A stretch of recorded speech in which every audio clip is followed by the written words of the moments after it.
अब vector triple product करते हैं। वेक्टर ट्रिपल प्रोडक्ट ये क्या हुआ, कोई 3 वेक्टर दे रखे हैं तो इसको अपन एक्सप्रेस कर रहे हैं ए क्रॉस बी क्रॉस सी, है ना, इस वाले फॉर्म में। तो ये इन 3 वेक्टर्स का वेक्टर ट्रिपल प्रोडक्ट हो गया। और इन्हीं 3 वेक्टर्स का एक और वेक्टर ट्रिपल प्रोडक्ट किस फॉर्म में हो सकता है, ए क्रॉस बी क्रॉस सी।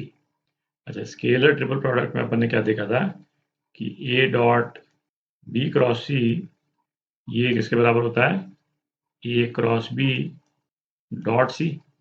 दोनों ही एक्सप्रेशंस को अपन इस तरह से लिख सकते थे, लेकिन 2 वेक्टर्स के बीच में अपन क्रॉस लें और फिर बाद में डॉट करें, है ना, इससे फर्क नहीं पड़ता है, सो लॉन्ग एज, है ना, ये सीक्वेंस अपन मेंटेन रखें ए बी सी, है ना, ये जब तक मेंटेन रखेंगे जब तक इनकी वैल्यू जो है सेम रहती है ना। ये तो स्केलर ट्रिपल प्रोडक्ट में अपन ने देखा था।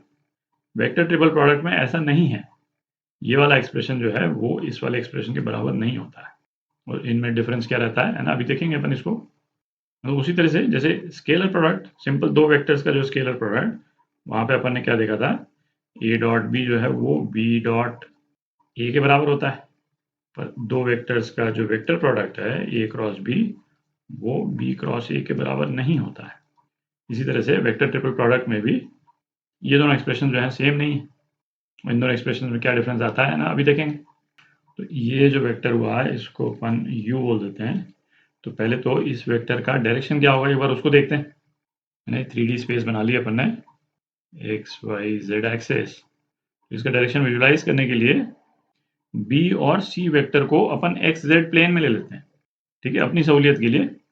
तो सपोज c वेक्टर मैंने इस तरफ से ले लिया और b वेक्टर जो है कुछ इस टाइप का ले लिया। दोनों वेक्टर्स एक्स जेड प्लेन में हैं। तो पहला तो क्या, b क्रॉस सी, है ना, बी से फिंगर सी की तरफ अपन लेके जाएंगे। बी क्रॉस सी का डायरेक्शन जो है वो क्या हो जाएगा, ये हो जाएगा बी क्रॉस सी, वाई एक्सिस के पैरेलल और एक्स जेड प्लेन के परपेंडिकुलर। ये तो दिख रहा है। अच्छा, कोई भी वेक्टर यदि अपन ले लें, अच्छा वेक्टर ए के लिए अपन कोई भी एक जनरल वेक्टर ले लें, कुछ इस टाइप से वेक्टर ले लिया अपन, वेक्टर ए। तो अब ए क्रॉस बी क्रॉस सी, है ना, ए से फिंगर्स बी क्रॉस सी की डायरेक्शन में आप लेके जाइएगा। तो जो भी वेक्टर आएगा वो ए के भी परपेंडिकुलर होगा और बी क्रॉस सी के भी परपेंडिकुलर होगा, है ना। क्रॉस प्रोडक्ट में रिजल्टेंट वेक्टर जो है वो दोनों वेक्टर जिसको अपन मल्टीप्लाई कर रहे हैं, है ना, इनको मैं पी क्रॉस क्यू बोल दूं, तो यू जो है पी के भी परपेंडिकुलर और क्यू के परपेंडिकुलर होगा। तो क्यू के भी परपेंडिकुलर होने का मतलब क्या हो गया कि ये रिजल्टेंट वेक्टर फिर जो है बी और सी वाले प्लेन में आ गया। दिख रहा है भाई आपका, जो ये जो रिजल्टेंट वेक्टर जो है वो एक्स जेड प्लेन में ही आ गया, क्योंकि एक्स जेड प्लेन जो है वो बी क्रॉस सी के परपेंडिकुलर है। तो ये रिजल्टेंट वेक्टर जो है वो ए क्रॉस बी क्रॉस सी, है ना, एक्स जेड प्लेन में आ गया। तो इसमें, है ना, ध्यान में देने वाली चीज क्या है, जो रिजल्टेंट वेक्टर आता है क्रॉस प्रोडक्ट का, वो इन दोनों वेक्टर्स बी और सी वेक्टर से जो प्लेन बनता है उस प्लेन में आता है, उस प्लेन में बनता है। मतलब वेक्टर u, वेक्टर b और वेक्टर c जो है वो कोप्लेनर है, कोप्लेनर, ठीक।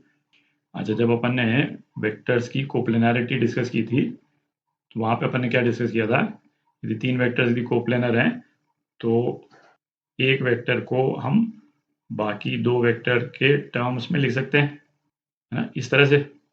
तो इस रिलेशन को यूज करके ए क्रॉस बी क्रॉस सी की वैल्यू क्या आती है ना, उसको एक बार डिराइव कर लेते हैं। उससे ना आपको एक अच्छा आइडिया लग जाएगा कि इसकी वैल्यू जो है वो आई कहाँ से, किन प्रिंसिपल्स को अपन ने यूज किया। ये बेसिक ये वाला जो प्रिंसिपल है ना, इसी को अपन ने यूज किया कि ये 3 जो है कोप्लेनर है। अच्छा, ये 3 वेक्टर तो कोप्लेनर हो गए, पर u का वेक्टर a के साथ में क्या एंगल है ना, ये वेक्टर u है, तो वेक्टर u जो है वो तो a के भी परपेंडिकुलर है ना, क्योंकि क्रॉस प्रोडक्ट का रिजल्ट है। तो इसका मतलब क्या हो गया कि इन दोनों का डॉट प्रोडक्ट जो है वो क्या होगा, 0 होगा। अपन ये वैल्यू डाल दें तो क्या आ जाता है, a dot lambda B plus mu C is equal to 0। तो इसको अपन क्या लिख सकते हैं, lambda A dot B is equal to minus mu A dot C, ठीक। तो इसको A dot B A dot C से यदि अपन डिवाइड कर दें इस इक्वेशन को, तो क्या आ जाएगा अपने पास में, lambda upon A dot C is equal to minus mu upon A dot B, mu है, और इसको अपन अल्फा बोल देते हैं, है ना, इस रेशो को अपन अल्फा बोल देते हैं, थोड़ी जगह बनाते हैं। अब इस वाली इक्वेशन से लैम्डा और म्यू की वैल्यू इस इक्वेशन में डाल दें अपन, तो क्या आ जाएगा, u is equal to lambda, lambda की जगह क्या लिख सकते हैं अपन, alpha A dot C into B, है ना। इन दोनों के बीच में डॉट या क्रॉस प्रोडक्ट नहीं है, सिंपल मल्टीप्लिकेशन है ना। ये तो एक स्केलर वैल्यू है, कोई scalar multiplied by a vector, है ना, ये वो चीज़ है। Minus alpha A dot B into C, alpha को यदि मैं कॉमन ले लूँ, है ना, यहीं पे लिख लेते हैं, इसको ब्रैकेट के बाहर ले जा सकते हैं अपन, है ना, अल्फा हटा देता हूँ यहाँ से। अब देखें u जो है ना, u जो है वो क्या था, a cross b cross c। अच्छा, ये वाला जो रिलेशन है वो तो a b और c की किसी भी वैल्यू के लिए होल्ड करेगा।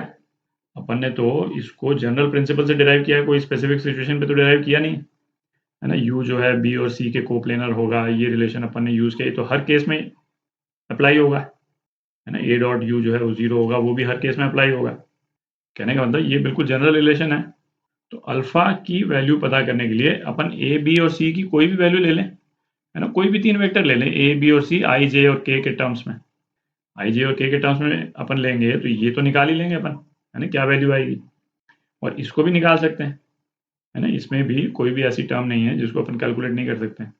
तो ए और बी की कोई भी स्पेसिफिक सेट ऑफ वैल्यू के लिए जब अपन अल्फा कैलकुलेट करते हैं तो अल्फा की क्या वैल्यू आती है अपने पास में, अल्फा इज इक्वल टू 1। तो अल्फा यदि 1 हो जाता है तो u की क्या वैल्यू आ जाती है, u की ये वैल्यू आ जाती है, ठीक। तो 3 वेक्टर का जो क्रॉस प्रोडक्ट है उसकी वैल्यू ये है, ठीक। अब इसको मिटा देते हैं, है ना, कुछ और एस्पेक्ट देखते हैं। तो वेक्टर ट्रिपल प्रोडक्ट की, है ना, ये वैल्यू आ गई अपने पास में, है ना। इस एक्सप्रेशन को याद करने के लिए, है ना, आप कोई भी तरीका कर सकते हैं, मतलब इस तरह से याद रखें कि ये डॉट प्रोडक्ट जो है पहले जो दूर वाले वेक्टर्स हैं उनके बीच में रहता है, ए टू सी, है ना, तो ए डॉट सी, और जो बचा हुआ वेक्टर है वो, है ना, उससे मल्टीप्लिकेशन हो रहा है, और दूसरा डॉट प्रोडक्ट जो पास वाले वेक्टर्स हैं, है ना, उनका डॉट प्रोडक्ट, और जो तीसरा वेक्टर जो बचा हुआ है ना, वो दूर वाले पहले और पास वाले बाद में, है ना। इस तरह से कुछ करके आप याद कर सकते हैं। अच्छा, फिर अपन ने शुरू में क्या डिस्कस किया था कि ये जो वेक्टर ट्रिपल प्रोडक्ट है ये इससे डिफरेंट है, ठीक। इसकी वैल्यू यदि अपने को कैलकुलेट करनी हो तो अपन क्या कर सकते हैं, इसका ऑर्डर चेंज कर दें, है ना। ऑर्डर चेंज कर देंगे तो क्या आ जाएगा, एक माइनस आ जाएगा अपने पास में, सी क्रॉस ए क्रॉस बी, दोनों वेक्टर्स को मल्टीप्लिकेशन का ऑर्डर चेंज कर दिया अपन ने, ये आ गया। ये वाला जो रिलेशन अपन ने डिराइव किया है वो किसके लिए है, जब ए जो है वो ये बी क्रॉस सी के लेफ्ट हैंड साइड में है, इसीलिए अपन ने यहाँ पे ऑर्डर चेंज किया ताकि सी जो है वो इस वाले ब्रैकेट के लेफ्ट हैंड साइड में आ जाए, ठीक है। अब ये लेफ्ट हैंड साइड में आ गया, अब अपन इस वाले रिलेशन को यूज़ कर सकते हैं इसकी वैल्यू निकालने के लिए। क्या हो जाएगा, तो इसकी वैल्यू लिखते हैं, दूर वाले वेक्टर्स, है ना, सी डॉट बी इंटू बचा हुआ वेक्टर माइनस पास वाले वेक्टर इंटू बचा हुआ वेक्टर, ठीक। ये वैल्यू आ गई। अगले वीडियो में ऐसा करेंगे, है ना, ये वेक्टर ट्रिपल प्रोडक्ट को लेकर के कुछ बेसिक रिजल्ट्स देखेंगे। उन बेसिक रिजल्ट से, है ना, आप फैमिलियर रहने चाहिए, क्योंकि कई बार वो रिजल्ट्स जो हैं वो यूं के यूं, है ना, क्वेश्चंस में यूज़ हो जाएंगे। तो उस तरह के एक्सप्रेशन जहाँ पे भी आपको दिखें क्वेश्चंस में, आपको इमीडिएटली स्ट्राइक करना चाहिए कि ये वो वाला रिजल्ट है जो कि यूज़ हो रहा है ना। 5-6 रिजल्ट्स हैं, अगले वीडियो में कवर करेंगे उनको।